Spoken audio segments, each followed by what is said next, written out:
오늘은 문재인 정부가 출범하기 직전을 100으로 놓고 지금 이제 우리나라의 그 산업별로 제조업이든 서비스업이든 생산이 얼마만큼 커졌는가 지난 2년 동안 그 부분을 좀 짚어보려고 합니다.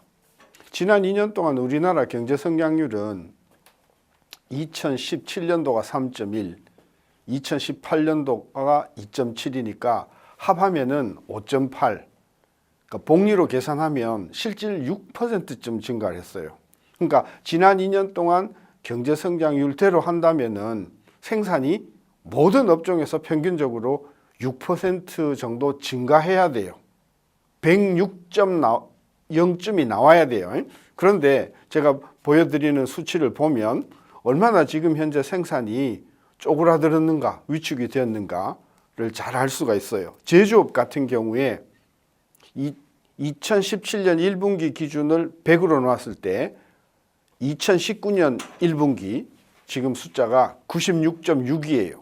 그러니까 지금 현재 제조업의 생산은 2년 전보다도 약 한 3.4% 줄어 있다는 것이죠. 그 제조업 중에서도 자동차 같은 경우에는 훨씬 못 미쳐요. 92.0. 그 다음에 기타 운송 장비 96.1, 섬유 84.8, 비금속 광물 88.8. 그러니까 지금 제조업이 상당히 어렵다. 근데 최저임금 인상 때문에 이제 논란이 많이 되었던 숙박 음식 같은 경우에는 2년 전을 100으로 놓았을 때 19년 1분기의 생산이 95.7이에요. 그러니까 제조업보다도 훨씬 더 나쁘다는 이야기인데 이 숙박 음식 중에서도 특히 숙박이 93.8밖에 안 되거든요. 그러니까 지금 숙박업이 굉장히 어렵다는 이야기고, 그 다음에 교육 부분은 2년 전을 100으로 나왔을 때 지금 현재가 99.7이니까 2년 전이랑 거의 차이가, 그동안 성장을 6% 했는데 실질적으로 성장이 지금 오히려 거의 되지 않았다는 이야기인데, 학원 같은 경우를 보면 96.3에 불과해요. 그 다음에 부동산 임대업이 89.8, 그 다음에 전반적인 부동산 쪽이 99.0이니까 전반적으로 2년 전에 비해서 지금 생산이 많이 지금 위축이 돼 있다 하는 것을 알 수가 있죠. 조금 더 각도를 바꾸어서 이제 생산이 아니라 이제 매출 쪽으로 보면 2년 전을 100으로 놓았을 때 대형마트 있지 않습니까? 이마트라든지 또 롯데마트라든지 이런 대형마트의 매출이 2년 전은 100으로 놨을 때 2019년 1분기가 99.7에 불과합니다. 슈퍼 잡화 쪽은 2년 전에 비해서 95.4밖에 안 돼요.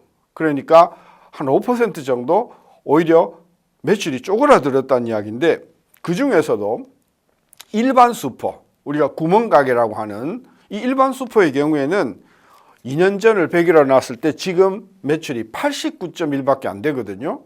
그러니까 슈퍼의 그 매출이 얼마만큼 쪼그라들었는가 하는 것을 알 수가 있고, 그 다음에 주목해야 될 게 이제 전문 소매점이라는 건데, 전문 소매점이라는 것은 이제 특정한 상품만을 주로 취급하는 그런 소매점, 예를 들면 화장품이라든지 안경점이라든지 또 휴대폰 가게라든지 이런 어떤 전문 소매점의 경우에도 2년 전을 100으로 놨을 때 지금 98.6밖에 되지 않거든요. 그러니까 전반적으로 보면 매출이 오히려 2년 전보다도 오히려 뒷걸음질 치고 역성장을 하고 있다는 것이죠. 그러면 이런 질문이 딱 생기겠죠. 아니, 제조업도 성장이 뒷걸음질 치고 그 다음에 일반 서비스업도 뒷걸음질 치는데 그럼 경제는 어떻게 지난 2년 동안 6%나 성장을 할 수 있었을까? 이런 질문이 생기지 않습니까? 답은 딱 두 가지예요. 서비스업 중에도 잘 되는 부분이 있어요. 그럼 서비스업 중에서도 잘 되는 부분이 어딘가 들여다봤더니 바로 보건사회복지 분야예요. 보건사회복지 분야의 생산은 2년 전을 100이라고 나왔을 때 지금 112예요. 그러니까 경제성장이 지난 2년 동안 6% 된다고 했으면 이 분야는 106이 되는 것이 정상인데, 이 보건사회복지 쪽은 그보다도 훨씬 높은 112라는 것이죠.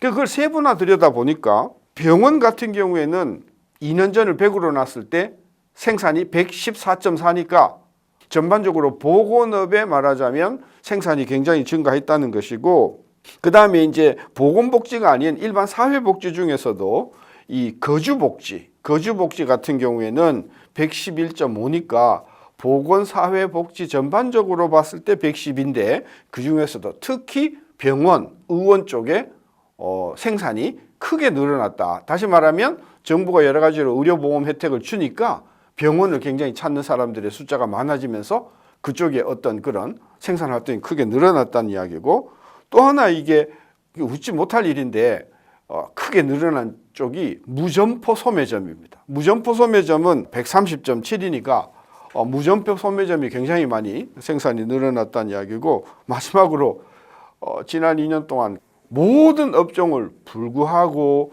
가장 생산 활동이 왕성했던 데가 면세점입니다. 면세점 같은 경우에는 2년 전을 100으로 놨을 때 2019년 1분기가 161.2니까 상상을 초월할 정도로 지금 면세점 쪽에서 생산, 서비스 생산이 많이 일어났다. 이런 것을 봤을 때 지난 2년 동안 어떤 우리가 결론을 내릴 수 있냐고 하면은 그 정책이 무엇이었든지 간에 그 결과적으로 제조업 그리고 거의 모든 서비스업에서 생산 위축이 되고, 그 다음에 이 소비 판매액도 거의 모든 업태에 있어서 오히려 2년 전보다도 매출이 줄거나 역성장하는 그런 그 경향을 보였고, 오직 잘 되는 부분이 있다고 하면 면세점, 그리고 무점포 소매점, 그리고 보건 사회복지 서비스 쪽으로 지금 성장이 가고 있으니까 뭐 이게 나쁘다는 것이 아니라 이것이 지속 가능성이 있는가, 이런 점에서 볼 때 지금 현재 일어나고 있는 이러한 그 성장이나 생산은 지속 가능성 측면에서 굉장히 우려를 금할 수가 없는 이런 상황이라고 보는 것이죠.